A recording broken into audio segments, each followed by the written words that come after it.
Thank you for joining us for this sermon podcast from United Church on the Green, located in New Haven, Connecticut. No matter who you are or where you are on life's journey, you are invited and welcome. If you enjoy this podcast and would like to learn more about our open and affirming ministry at United Church on the Green, please visit our website at unitednewhaven.org.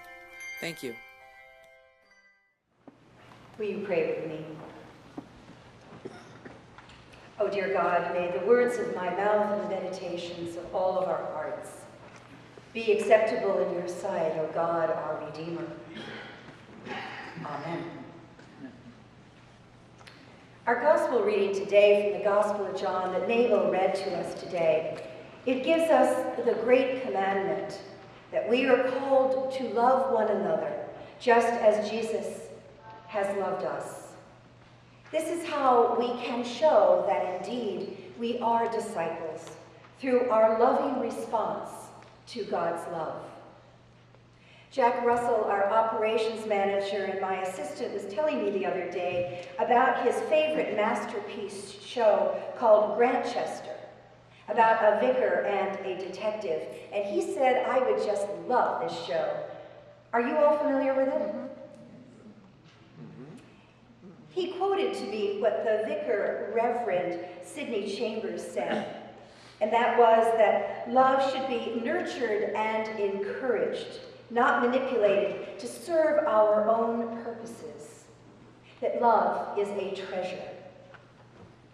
As I preached last week, it is through God's deepest love for us, which should be nurtured and encouraged, that God can also push us and prod us and pursue us and challenging us to seek justice and mercy and responsibility over all of God's creation. We are indeed called not to manipulate love for our own purposes. So today I am preaching in the second part of our 5-part series about God's love. I'm going to be preaching on just that. A well-known family systems therapist with whom I am very well familiar with has been known to have said, watch what people do, not just what people say. An outward gesture of love and care is the culmination of words made flesh and ideas that are put into action. Now, how do we show in actions that demonstrate that we love and that we care for one another? How do we show in our actions that we care for our children and our children's children? Emily Ott says, are we not called to participate and to be with Jesus through love, loving the world and one another with depth and with breadth, with humor and with constancy and with strength? Everyday love, said Jesus, is crucial. So what will that look like to us in the future? It has been suggested, and as you all well know, we Congregationalists only take suggestions from the conference. And we have been suggested to speak today on, since it is Earth Day celebration, we are to speak on keeping it in the ground. It is appropriate for us to talk about our stewardship of our earth and our love for it, and our responsibility to it and for future generations to come. So they told us, why not talk about fracking? Fracking. So I had to do some research on fracking, as the suggested UC sermon title is, Keep It in the Ground. Well, I have to tell you, I've learned more about fracking than I ever want to know.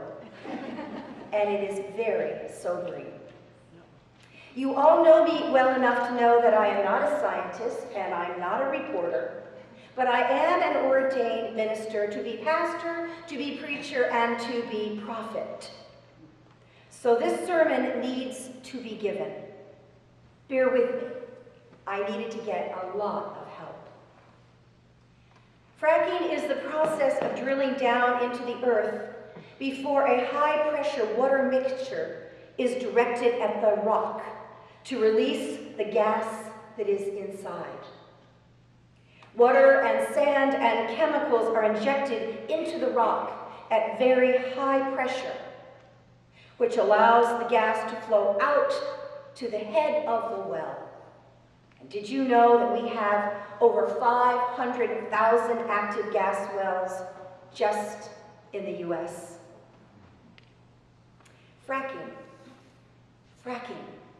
We need to become familiar with that word and the implications it has to our earth, particularly this Sunday as we celebrate Earth Day. Now, the UCC quotes Bill McKibben on his article, "We need to keep 80% of fossil fuels in the ground."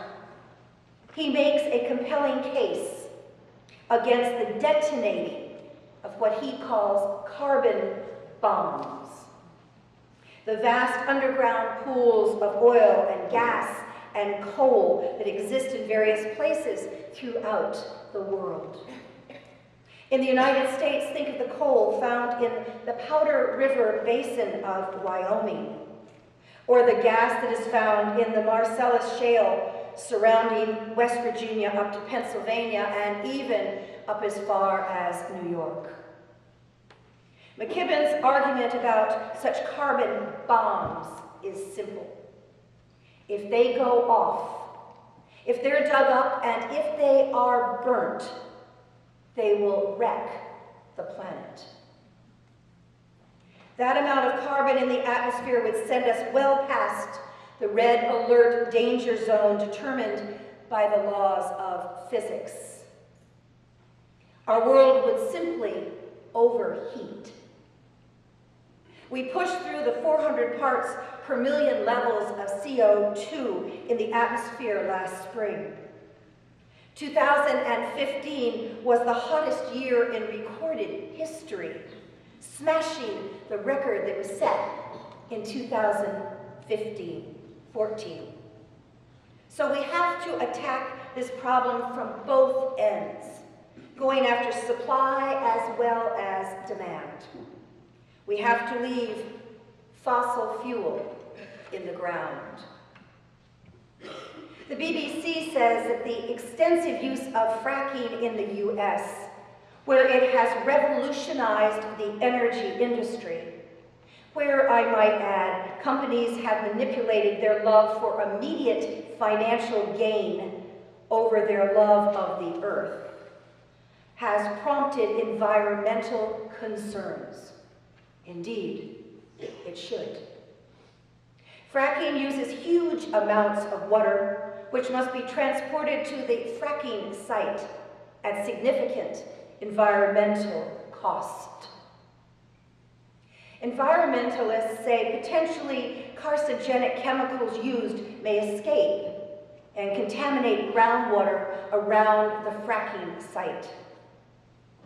But the industry suggests pollution incidents are just the result of bad practice, rather than an inherently risky technique. But there are also worries that the fracking process can cause small earth tremors, the earthquakes.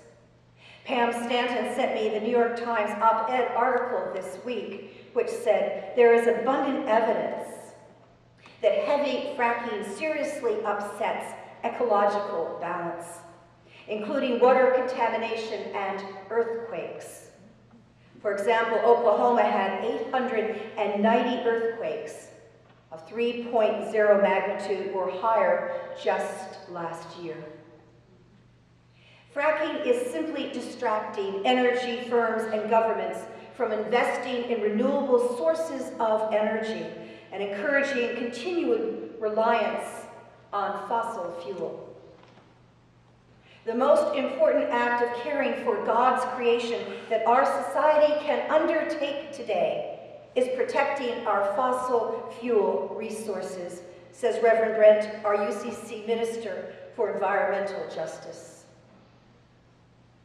Embracing renewable energy sources while insisting that we keep 80% of the known fossil fuel reserves in the ground is an act of faithfulness, loving and affirming life-giving God. allowing our current fossil fuel dependent economy to continue is a death sentence for the life as we have always known it, and an abomination to our very understanding of a loving, creative God. I was talking with Jean Blue this week, who used to live in Colorado, and she said that the base there used to force nuclear waste water deep into the ground to dispose of it. Now, with each fracking, that water is mixed with sand and chemicals. 40,000 gallons of chemicals, and at least 6,000 kinds of chemicals per fracking to create the fracking fluid, which then mixes with nuclear waste and contaminates the very groundwater from which people drink. Our groundwater is becoming polluted all over our country during the fracking process. Methane gas and toxic chemicals leach out from the system and contaminate all the nearby groundwater. Methane concentrations are 17 times higher in drinking water wells near fracturing sites than in normal wells. And fracking can produce as much as 300,000 barrels of natural gas a day, but with numerous environmental, safety, and health hazards as an incredibly poor byproduct. The waste fluid is left in open-air pits to evaporate, releasing harmful, volatile, organic compounds into the atmosphere, creating contaminated air, acid rain, and ground-level ozone. What are you thinking? Are you saying, wow? Mm-hmm. What do these facts say to our scripture today? To love one another and to care for our earth and God's creation. Are these facts not stunning? Is this any way to love one another? Is this manipulating love for one's own gain? An immediate gain for just a fraction of our people with a larger expense to our future? From God's abundant love of each of us here, we are being pushed, we are being pulled, we are being prodded and pursued to hear these disturbing facts and respond out of love and an increased sensitivity and action to bold stewardship of God's creation. I would like to close with this beautiful prayer. My former church, Old South in Boston, where I used to be a member, wrote this as a litany for this day. So let us join with them as they are saying this prayer at the very same time we are. Let us join them. Will you pray with me?